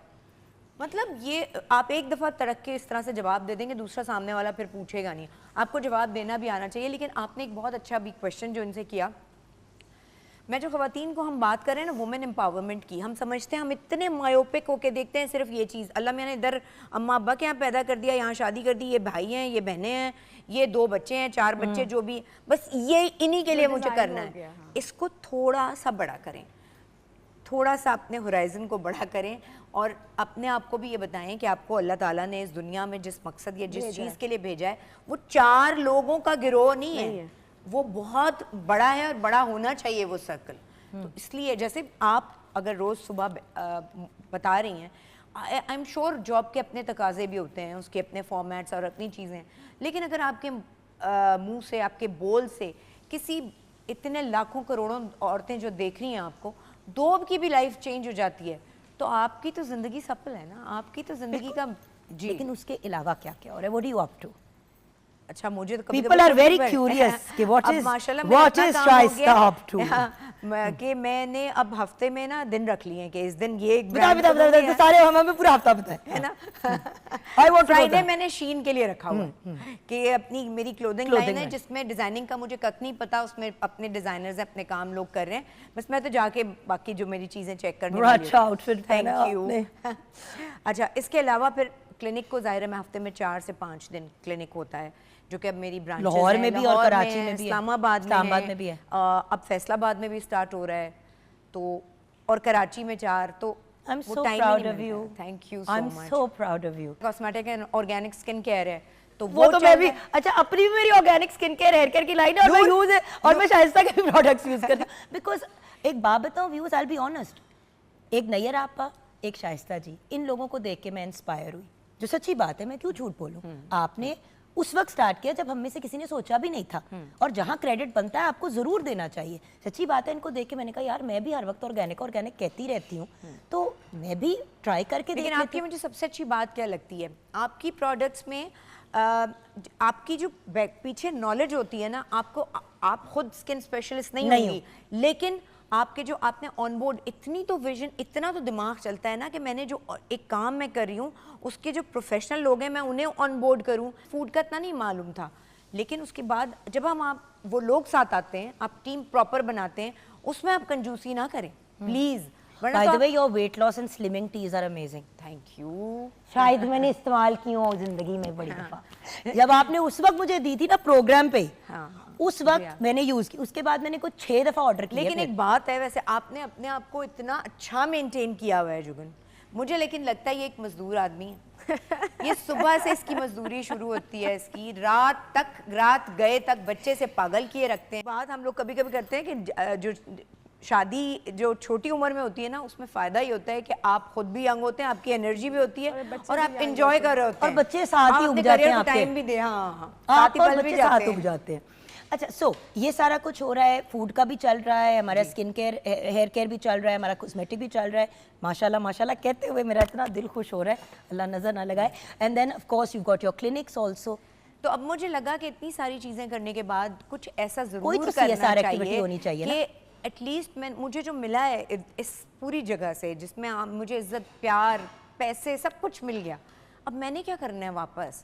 तो मुझे लगा कि एक ऐसी जगह है जहाँ मुझे काम करना है, और वो जो मैं मॉर्निंग शो से करती थी, जो आप करती हैं, ख़वातीन को मोटिवेट कर रहे होते हैं ना, वो मुझे इतना अच्छा लगता है। जुगन कभी कोई प्लेन में ट्रैवल पे, कोई एयरपोर्ट पे औरत मुझे मिल जाती है, वो कहती है मैंने ना शादी के बाद पढ़ना छोड़ दिया था, मैंने आपका मॉर्निंग शो देख के पढ़ना दोबारा स्टार्ट किया, सदके जाऊं, और आज मैं ये काम खुद कर रही हूँ, और ये मैं अपने हस्बैंड के साथ अपना उनका हाथ अब आप बटा रही हूँ। देखें कि आपने ना सिर्फ एक लड़की को एम्पावर किया, आपने उसको एम्पावर किया, एक तरह पूरी से फैमिली उसके को। बच्चों को भी एम्पावर किया, हाँ। शौहर के सामने भी एक रिगार्ड, एक उसकी रिस्पेक्ट बनी। पता है व्यूअर्स, माने या ना माने, मियाँ कितना भी, मियाँ या बीवी, कोई भी एक बंदा जो अर्निंग वाला होता है, वो कितना भी खुले दिल वाला हो, पॉजिटिव हो, जब सारी इनकम उसी के हाथ से जा रही होती है ना, वो कमा के आ रहा है। जैसे मुझे याद है एक दफ़ा मेरे हमारे क्लोज फैमिली फ्रेंड थे, तो वो और उनकी वाइफ बैठे हुए थे, तो जो वाइफ उठ के गई तो कहते हैं इसको कोई समझाएं, 24 घंटे इतना खर्चा।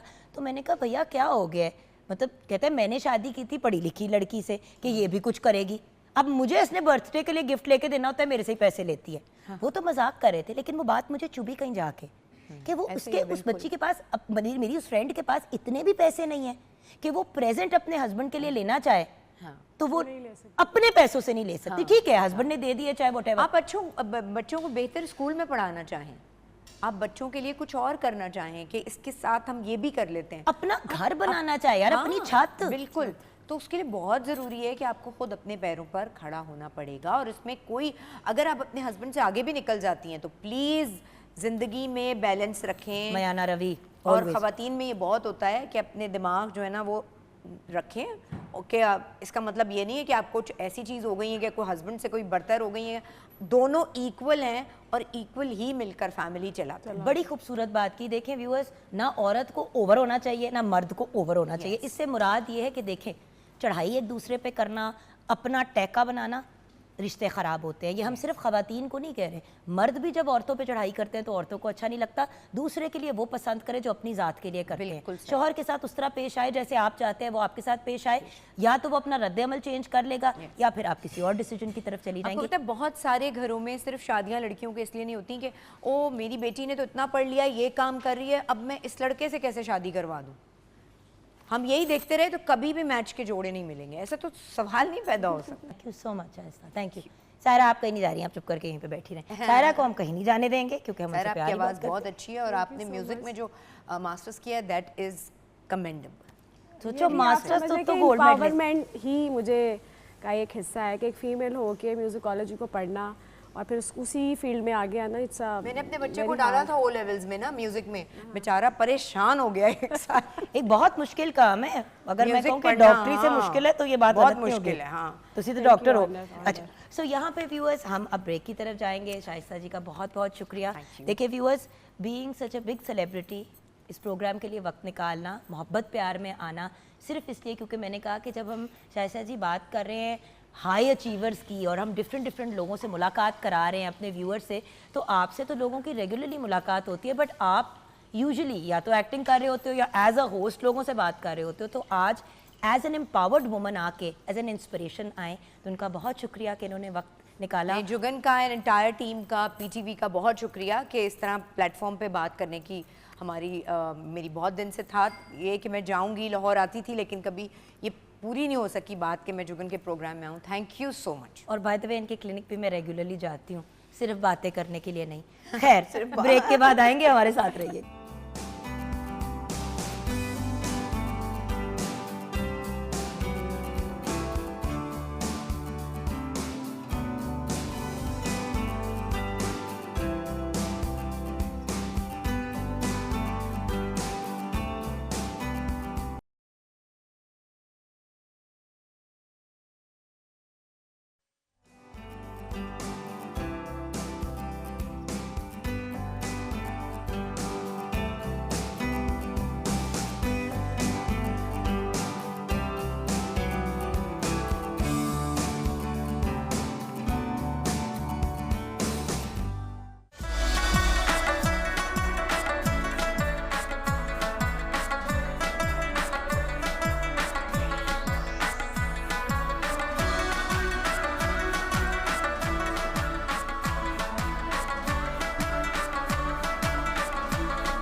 Welcome back from the break viewers. आप समझ गए होंगे ख़वातीन को तो ट्रिब्यूट पेश किया, अब हम KPK को ट्रिब्यूट पेश करेंगे और यहाँ पे भी ख़वातीन को ट्रिब्यूट पेश किया जाएगा, because one of the most empowered provinces जब बात आती है ख़वातीन की, जिस लेवल की रिस्पेक्ट और रिगार्ड KPK में ख़वातीन को दिया जाता है, वो तो खैर हमारे गेस्ट ही आपको बेहतर गाइड करेंगे। लेकिन जहाँ खाने की इतनी प्यारी मज़े की तस्वीरें देखी और इतने खूबसूरत नज़ारे देखे, तो किचन में भी हमने भी कुछ नज़ारे तैयार किए हैं। जी शेफ अनम जी, जो काबली पुलाव है वो रेडी हो गया है, चपली कबाब रेडी है, सैलेड, रायता, एंजॉय करें। बस नान मंगवाने, खमीरी रोटी। ये होता है सुरीला खाना। बिल्कुल। और अगर ना हुआ नहीं, तो फिर आप सुरीली नहीं रहेंगी। पक्की होगी बात? सुरीला ही है। Done. Okay, thank you so much मेरा बेटा। अब चलो तुम्हें KPK की सैर कराते हैं। डन हो गया भाई। खाने शाने तो हमने बना लिए, लेकिन KPK की एक हिस्ट्री है, कल्चर है, वहाँ की प्रोमिनेंट पर्सनैलिटीज़ हैं, देन KPK के में रहन सहन का क्या अंदाज होता है, एंड ख्वाबों की तो बात करेंगे ही। हमारे साथ है डॉक्टर मोहम्मद ज़ाहिर, professor of archaeology, Dean of Arts and Social Sciences at the University of Education Lahore from the district Charsada KPK. Assalamu alaikum Dr. Walaikum assalam ma'am. Thank you so much for joining us. It's a pleasure. Thank you. Then we have with us Mohammad Haneef Gul साहब। आप writer भी हैं, educationist भी हैं, part of the civil service also, chief operating superintendent Pakistan railway, और आप district Mansera KPK से हैं। अस्सलाम वालेकुम। वालेकुम अस्सलाम। हनीफ भाई तुसी तो इन्ने काम कर दे हो, तो मैनेज किंज कर दे हो? मैं एकदम से ना जैसे भी किसी और प्रोविंस से कोई आता है, मेरे अंदर का पंजाबी जाग उठता है। होता है ना? मैं भी आप जितना पंजाबी हूँ, पंजाबी बहुत अच्छी बोल लेता हूँ। हो गया ना हमारे साथ रह के आप भी पंजाबी टाइप, इस पे भी हम बात करेंगे। एंड देन ऑफ कोर्स इसरार भाई पहले भी हमारे प्रोग्राम का हिस्सा रह चुके हैं, बेहतरीन बिजनेसमैन, एंटरप्रेन्योर इसरार अहमद हमारे साथ हैं। अस्सलाम वालेकुम भैया। वालेकुम अस्सलाम। हम आपकी जान नहीं छोड़ते। हमने कब छोड़ी है? आप साथ है, आपने भी नहीं छोड़ी। एंड देन ऑफ कोर्स मेरी बहुत ही प्यारी सी सायरा ताहिर। अच्छा सायरा, किसी से भी बात करने से कभी गई हो KPK? हाँ, कहाँ? अभी हम होके आए हैं नारान का गान वैली से, पेशावर भी गई हूँ और बालाकोट, ये सारे जितने KPK के, मैं कहती हूँ भाई ब्यूटीफुल सफ़र है। आपकी एक मिनट भी जो है ना वो पलक ऐसे नहीं होती। इतनी खूबसूरत आप शायरे हैं, इतनी खूबसूरत दरियाए कुनहार की तो बात ही ना और लोग भी बड़े खूबसूरत हैं माशाल्लाह माशाल्लाह। हमारे प्यारे प्यारे भाइयों को भी तो देखें माशाल्लाह, गबरू जवान हमारे। माशाल्लाह। हाँ, अच्छा, तो भैया आपसे बात का आगाज़ करते हैं। हिस्ट्री ऑफ खैबर पख्तूनख्वा, अगर हिस्ट्री की बात करें तो उस तरफ अगर आप हमें उस डायरेक्शन में लेके जाएं। जी जी ma'am, this is one of the most historic area in Pakistan for two reason. एक, हमारी जो ग्राफिकल लोकेशन है या जहाँ पे हम कंटेक्स्ट है हमारा, हम साउथ एशिया और सेंट्रल एशिया के बीच में आते हैं। सो जितनी भी साउथ और सेंट्रल एशिया की सिविलाइजेशनल एक्टिविटीज़ हुई हैं वो यहीं पर हमारे पास उसके एविडेंस आते हैं। एज एन आर्कियोलॉजिस्ट हमारे पास जो फर्स्ट एविडेंस ह्यूमंस के आते हैं और रिकॉर्डेड आते हैं वो तकरीबन कोई 60,000 साल के केव्स में जब ह्यूमन रहते थे तो उनके एविडेंस मिलते हैं। फिर उसके बाद जब हम आते हैं इंडस सिविलाइजेशन की, तो इंडस सिविलाइजेशन की जो बिगिनिंग है जब सिटीज़ बनती थी उसके हमारे पास है, तो ये आज से कोई 6-7 हज़ार साल पुरानी बात है। फिर आते हैं इंडस सिविलाइजेशन, उसके हमारे पास सिटीज़ हैं KPK में। और जो सबसे प्रोमिनेंट हिस्टोरिकल एपिसोड रहा है वो है गंधारन बुद्धिज़्म का, जब बुद्धिज़्म का ये सेंटर होता था और बुद्धिज़्म जो यहाँ पे डेवलप हुई थी वो ट्रैवल करते हुए सेंट्रल एशिया, साउथ और साउथ ईस्ट एशिया और चाइना तक पहुँची तो क्या थी। डॉक्टर साहब अभी भी KPK में बुद्धिस्ट हैं? बुद्धिस्ट पर से तो नहीं है लेकिन बुद्धिस्ट रिमेन्स है, रिमेन्स हैं। हाँ, और वो काफ़ी ज़्यादा है, हंड्रेड्स की तादाद में है। Thousands of sculptures have been excavated for the last almost 200 years जो वहाँ पे excavations हो रही है। तो टूरिज्म के पॉइंट ऑफ व्यू से बड़ी ही बेहतरीन जगह है, स्पेशली अगर आप हिस्टोरिकली और जियोग्राफिकली इंटरेस्टेड हैं। जी जी बिल्कुल, अपने बच्चों को गाइड करने के पॉइंट ऑफ व्यू से, या अगर अपने आप की ज़ात को भी इंटरेस्ट है तो बिल्कुल मैम इसी तरह है। बल्कि जो हमारे पास यहाँ से एविडेंस है, म्यूज़ियम जितने भी दुनिया के बड़े म्यूज़ियम्स हैं वहाँ पे यहाँ के मटेरियल है। साइट्स बहुत खूबसूरत साइट्स हैं, जैसे आप अगर स्वात वैली जाते हैं वो बहुत खूबसूरत है। पेशावर वैली में बहुत अच्छी जगह है। म्यूज़ियम्स हमारे, Peshawar museum one of the most renowned museum in the world, बहुत खूबसूरत कलेक्शंस हैं उनके पास। सो बहुत खूबसूरत जगह है उसकी और एक्साइट करता है। बल्कि हमारे यूनिवर्सिटी में चाइना से कोई 42 PhD और MPhil के स्टूडेंट्स आए हुए हैं जो सिर्फ गंधारन बुद्धिज़्म और गंधारन जो सिविलाइजेशन है उसको पढ़ने के लिए आए हुए हैं। How interesting. जी हनीफ भाई आपकी तरफ आते हैं, आप हमें क्या बताएंगे हिस्ट्री ऑफ KPK के बारे में? देखिए, जो KP की हिस्ट्री है, जैसे डॉक्टर साहब ने बड़े खूबसूरती से उसको बयान किया कि ये सिविलाइजेशन के इंटरफेस पे ये डेवलप हुआ है। और जो भी क्रॉस रोड ऑफ सिविलाइजेशंस पे लोग डेवलप होते हैं उनमें बहुत सारी एट्रीब्यूट्स डेवलप होती हैं। ब्रेवरी की एट्रीब्यूट, हॉस्पिटैलिटी की एट्रीब्यूट और फिज़िकल फिटनेस की, वॉरियर टाइप जो है वो जो कैरेक्टरिस्टिक्स हैं वो KP बड़ा में डेवलप होती फिजिकली फिट प्रोविंस भी है ये। बिल्कुल आपने ये बड़ी इंटरेस्टिंग आपने एक बात की, और जब बंदा विजुअली भी सोचता है तो very tough and solid people. तो गंधारा सिविलाइजेशन तो चूँकि उसमें बुद्धिस्ट जो है वो रूट्स मौजूद थी तो वो ज़्यादातर नॉन वायलेंट किस्म की थी। लेकिन उसके बाद जब हिंदू शाही डायनेस्टी इस्टेब्लिश हुई, फिर महमूद गजनवी आया और उसके साथ जो है ना वो मुसलमानों का इन्फ्लुएंस इस खत्ते में बढ़ना शुरू हुआ, तो यहाँ पे नॉन वायलेंस से फिर ट्रांजिशन हुई जंगो जदल की तरफ। तो फिर आप देखते हैं कि एक पूरा मिलेनियम ऐसा है जिसमें KP के लोग जो हैं वो इसमें कॉन्फ्लिक्ट का और वॉर का शिकार रहे हैं, जिसका जहाँ पे उन्हें नुकसान हुआ है, जानी और माली नुकसान उठाना पड़ता है, उसके साथ साथ उनमें एक बड़ी डेप्थ पैदा हुई है, स्पिरिचुअल डेप्थ उनमें पैदा हुई है, एक कैरेक्टर उनका जो है वो डेवलप हुआ है। और मैं समझता हूँ कि ये जो एक सिविलाइजेशनल हेरिटेज है जो पाकिस्तान को मिला है, 4 करोड़ लोग हैं उधर जो इतने मजबूत हैं असाबी तौर पे भी, जिस्मानी तौर पे भी, और डिटरमेंड हैं और इतनी डिफ़िकल्टीज़ को सरमाउंट कर सकते हैं, तो ये एक पाकिस्तान का सोशल कैपिटल है। अगर इसको प्रॉपरली चैनलाइज़ किया जाए और इसको यूटिलाइज़ किया जाए तो पाकिस्तान को ये फर्स्ट वर्ल्ड कंट्री बनने में बड़ी मदद दे सकता है, अगर इसको इसकी स्ट्रेंथ्स पे जो है ना यूटिलाइज़ किया जाए। पता है भैया, मुझे हमने क्योंकि हर प्रोविंस को पिकअप किया, हर इलाके को पिकअप किया और उस पर बात की, और हर प्रोविंस में ये कैपेबिलिटी है कि जस्ट एक प्रोविंस जो है हमारी इकोनॉमी की शक्ल बदल दे। गवादर को अगर आप देखें तो वो उस एंड पे, बलूचिस्तान के एंड पे भी ब्रिलियंट थिंग।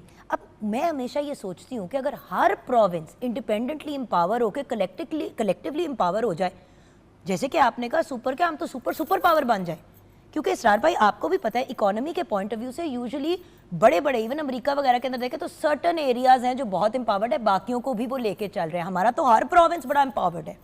हमारे इसमें आई थिंक सो कि इस 38 जीडीपी में इसका शेयर है, और 11% अगर आप टोटल इसका निकाल लें तो हमारे पाकिस्तान की इकॉनमी में 11 से 12% केपीके का उसमें आता है, जीडीपी में इसका आता है ऐसा।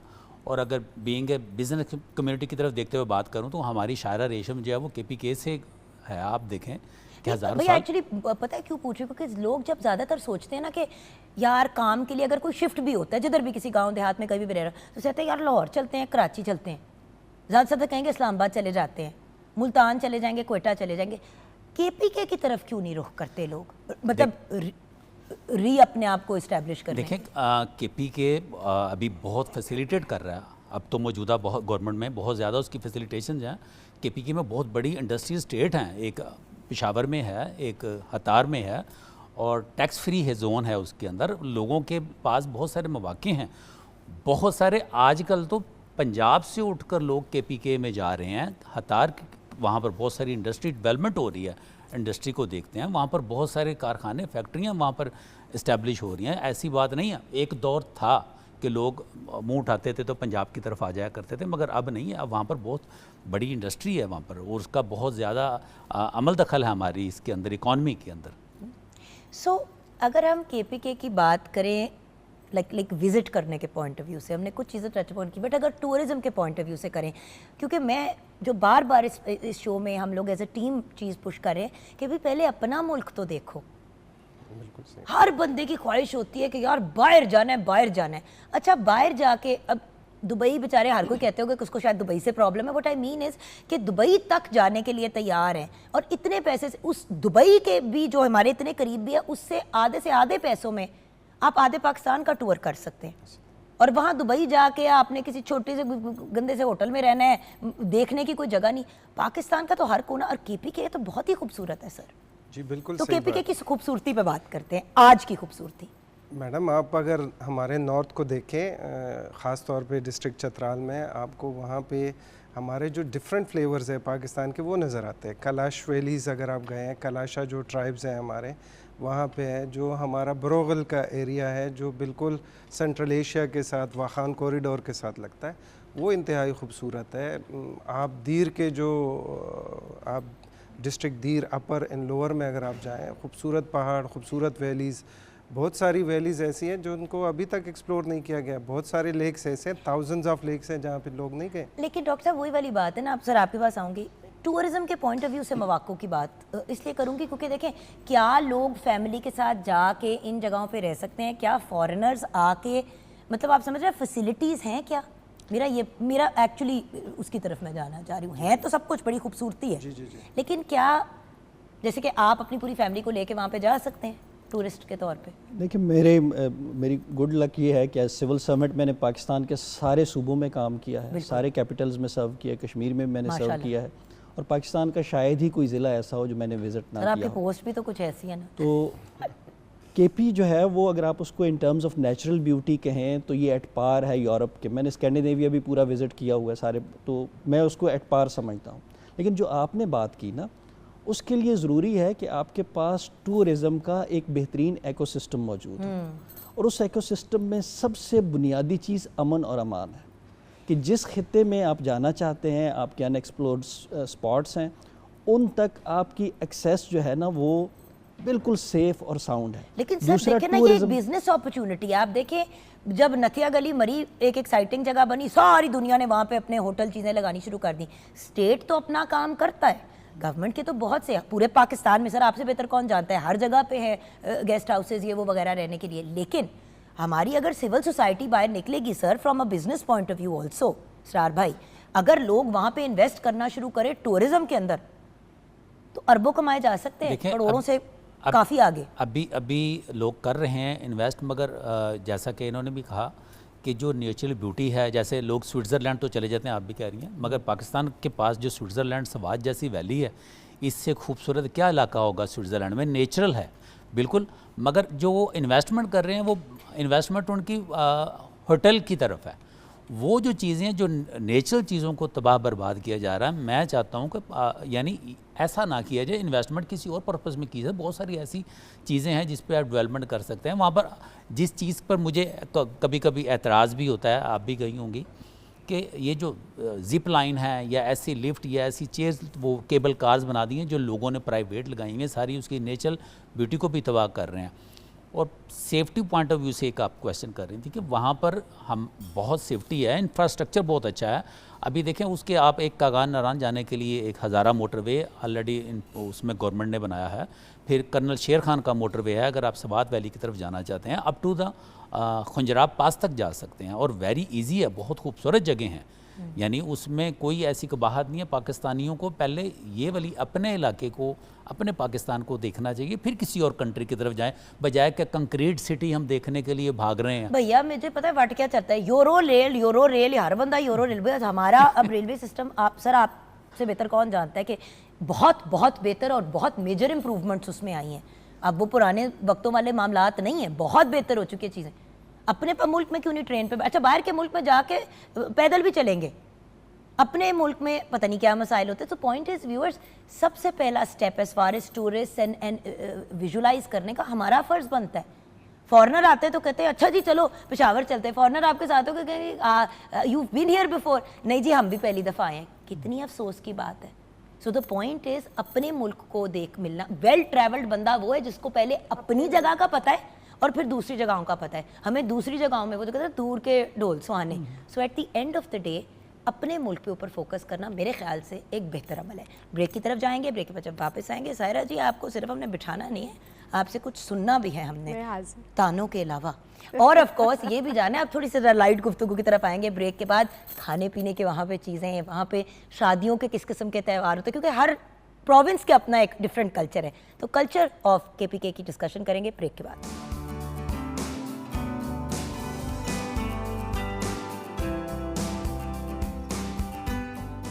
Welcome back from the break viewers. मेरी प्यारी लाडो रानी सायरा ताहिर तो हमारे साथ हैं ही हैं। इनको मैं कभी भी गेस्ट नहीं कंसिडर करती क्योंकि बहनें गेस्ट नहीं होती, ये इन्हीं का घर है, ये इन्हीं का स्टूडियो है। Then we have with us doctor Mohammad Zahir and we have Mohammad Hanif Gul साहब, और हमारे साथ हैं इसरार अहमद साहब। तो चलिए अब इधर से हम स्टार्ट करते हैं। इसरार भाई, कल्चर ऑफ KPK, जैसे कि मतलब त्यौहार होते हैं, चीज़ें होती हैं, सेलिब्रेशंस होती हैं, फेस्टिवल्स होते हैं, तो KPK में क्या मामलात होते हैं? देखें, सादा कल्चर तो हमारे तमाम सूबों का है, KPK से हटकर बाकियों का भी है, मगर बाकी सूबे शायद थोड़े चेंज हो चुके हैं, उसमें भी जिद्दत आई है KPK में, मगर इंतहाई सादा लोग हैं। आज भी वही सिंपल ड्रेस है, वही सिंपल खाने हैं, बल्कि हम लोग यहाँ से पंजाब और सिंध से भी लोग जाते हैं उनके खाने खाने के लिए। और उनके फेस्टिवल जैसे सभी पंजाब में, सिंध में सबके हैं, बलूचिस्तान के हैं, उनके फेस्टिवल में जो सबसे इम्पोर्टेंट है, एक तो वो डॉक्टर साहब ने भी जिक्र किया, जैसे वादी कैलाश का है, चिलम जोशी है, अभी अगस्त में आई थिंक सो कि मेरा ख्याल 11 अगस्त को होता है जी, 11 जुलाई को, ठीक है, वो है। और शंदूर का मेला जो है, शंदूर का दुनिया का हाईएस्ट प्ले ग्राउंड है जहाँ पर है, ये उसके मशहूर फेस्टिवल हैं। और इसी तरह डिफरेंट खाने हैं, वहाँ की नमक मंडी बहुत मशहूर है, बन्नू का बीफ पुलाव है, डेफिनेटली आपके किचन में भी होगा। तरह और बहुत सारी नागुमान की डिशेज होंगी, ये कुछ लोग और भी जानते होंगे। जी जी, अनिल भाई आपकी तरफ आते हैं। तो KPK के कल्चर के बारे में, जैसे कि we were talking about, break में भी हम बात करते हैं कि डिफरेंट तरीके होते हैं डिफरेंट चीज़ें करने के हैं। तो हम सब पाकिस्तानी ऑफ कोर्स एक अम्ब्रेला के नीचे, लेकिन कितनी प्यारी बात है कि पाकिस्तान का एक collective culture, and then provinces का अपना कल्चर, एंड देन शहरों का और डिस्ट्रिक्ट्स का भी अपना कल्चर। जी, KP में डॉक्टर साहब ने मेलों के हवाले से तो बात की, शादी का जो इवेंट है वो भी हमारी कल्चर और रवायत का एक बड़ा इम्पॉर्टेंट इवेंट है। तो मेरा जो एक्सपीरियंस है कि KP में शादी बहुत आसान है, लड़के की शादी भी बहुत सस्ती और लड़की की तो बेहद सस्ती है। हमारे यानी हमें कभी अपनी फूफी या तो बहनों या उनकी जो है ना वो शादियों पे कभी भी इस तरह से ज़्यादा पैसे नहीं इकट्ठे करने पड़ते। एक मिनट, आप ये जेन्युइन बात करें कि लड़की का तो बिल्कुल ही बराए नाम खर्चा और लड़के का फिर भी थोड़ा बहुत कम है। कैसे? हमारे मसलन ट्रेडिशन में देसी घी के साथ बारात की तवाज़े की जाती थी। देसी घी और रोटी के साथ जो है ना उनको खाना दिया जाता था।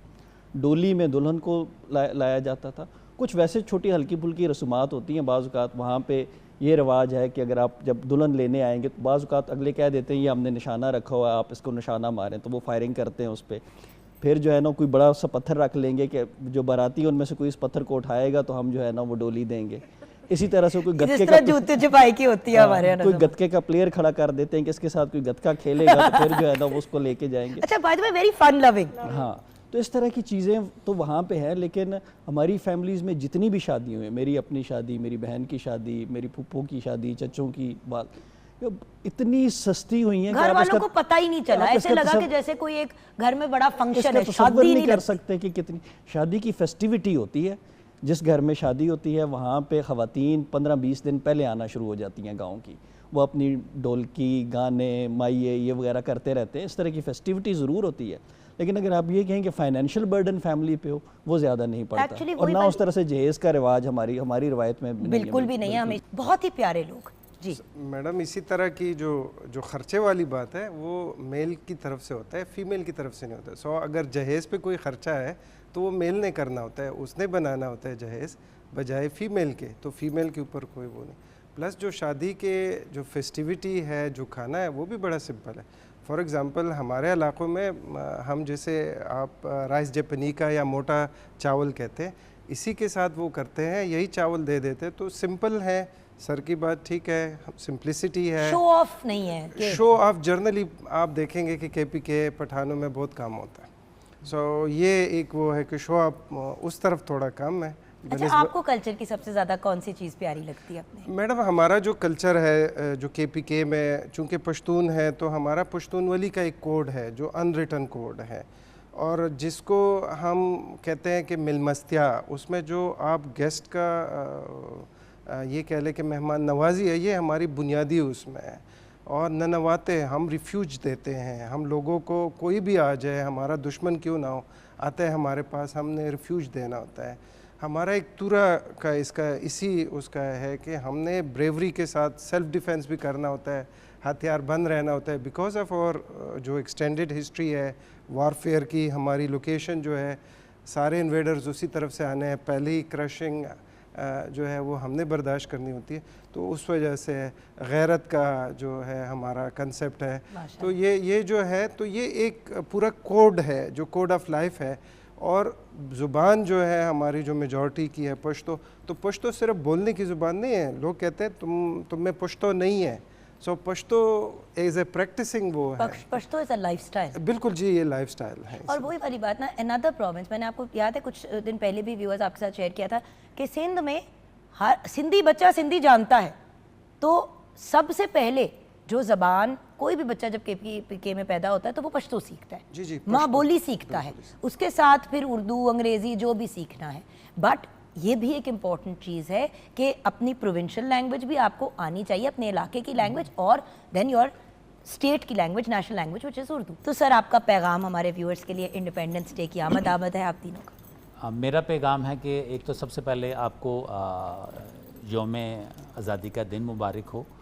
और इसमें KPK के हवाले से अगर एक बात करना चाहूँ कि जैसे हम पहले भी गुफ्तगू कर रहे थे कि आप दुनिया में किसी भी कोने में जाना चाहते हैं ज़रूर जाएं, मगर सबसे पहले अपने पाकिस्तान को देखें, इसकी खूबसूरती को देखें। और KPK में अगर आप देखते हैं तो KPK बहुत नेचुरल है, खूबसूरत है, ठंडे इलाके हैं।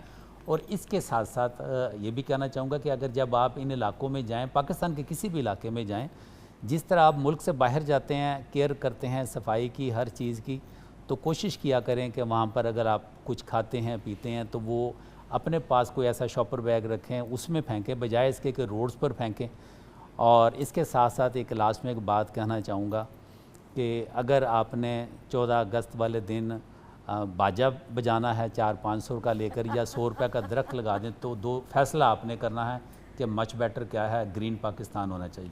बिल्कुल यही वाली बात हमने कुछ दिन पहले भी की भैया, एग्जैक्ट यही बात कि भाई 400 रुपये का अगर भोपू लेना है तो 100 रुपये का पौधा आता है, 4 पौधे सारे घर वाले एक पौधा लगा दे, वो काफ़ी ज़्यादा फ़ायदेमंद रहेगा और थोड़ा लोग टेंशन में भी कम आएंगे। जी सर। पाकिस्तान के यौम आज़ादी के हवाले से मेरा ये पैगाम है कि जिस तरह से पाकिस्तान बनाने वालों ने पाकिस्तान बनाने का ख्वाब देखा था और उसे शर्मिंदा ताबीर किया, इसी तरह से हमें पाकिस्तान को एक फ़र्स्ट वर्ल्ड कंट्री बनाने का ख्वाब देखना चाहिए, इंडिविजुअल लेवल पे भी और कलेक्टिव लेवल पे भी। और हमें ये कोशिश करनी चाहिए कि हम अपनी ज़िंदगियों को ऐसे स्ट्रक्चर करें कि हम फ़र्स्ट वर्ल्ड सिटीज़न्स की जो एथिक्स हैं, जो बिहेवियर हैं, जो एक्सीलेंस है, उसको अडॉप्ट करें और पूरी कोशिश करें कि हम तालीम के मैदान में, खेल के मैदान में, मईशत के मैदान में, साइंस और टेक्नोलॉजी के मैदान में पाकिस्तान को दुनिया का सरकर्दा मुल्क बनाएं, पाकिस्तान को दुनिया की एक पावर बनाएं। और अगर 2047 जब आए, जब पाकिस्तान की हम 100वीं सालगिरह मना रहे हों, तो जिस तरह से पाकिस्तान दुनिया के 5 बड़े मुल्कों में है आबादी के लिहाज से, इस तरह से पाकिस्तान दुनिया के 5 ताकतवर तरीन और खुशहाल तरीन मुल्कों में भी शामिल हो। तो मैं ये समझता हूँ कि हमें इस तरफ सोचना भी चाहिए, ये ख्वाब देखना भी चाहिए और इस ख्वाब को की अमली ताबीर के लिए इनफरादी सतह पे एटलीस्ट ज़रूर कोशिश करनी चाहिए। जी डॉक्टर साहब। पाकिस्तान की स्ट्रगल जर्नली जो है पंजाब और पंजाब से उस तरफ हुई, अब हमारी जो बॉर्डर है, लेकिन जो फ़ाइट हुआ अंग्रेज़ों के साथ और अंग्रेज़ों के ख़िलाफ़ जो हम लड़े हैं वो KPK में ज़्यादातर यहाँ पे लोगों ने कुर्बानियाँ दी हैं। अगरचे वो बहुत ज़्यादा हमारे जो मेन स्ट्रीम नॉलेज का हिस्सा नहीं है, लेकिन KPK के लोगों ने इस मुल्क के बनाने में उन्होंने बड़ा रोल अदा किया हुआ है। अब हमारी जब तक हम पास्ट को नहीं जानते, we can not have a future. So a nation without a past can not have a future. हमें अपने पास्ट से सीखना है लेकिन फ्यूचर में जाना है। फ्यूचर में जाना जो है हमारे लिए जो सबसे इम्पॉर्टेंट चीज़ है वो तालीम, education. So the more we pay attention to this field, हम सबको तालीम के लिए, बच्चों को तालीम आम करने में हम अपना हिस्सा डालना चाहिए। यही हमारे कौम की बुनियाद बनेगी और इसी से हम डेवलप होंगे। Thank you so much doctor साहब for the absolutely beautiful message. आप सबका बहुत बहुत शुक्रिया। खुश रहें, आबाद रहें और हम सब आज़ाद रहें। पाकिस्तान जिंदाबाद। जी सायरा जी, एंड तो हम आपके साथ ही करेंगे आज का। बिल्कुल। Over to you. Thank you. And thank you so much for coming. Thank you.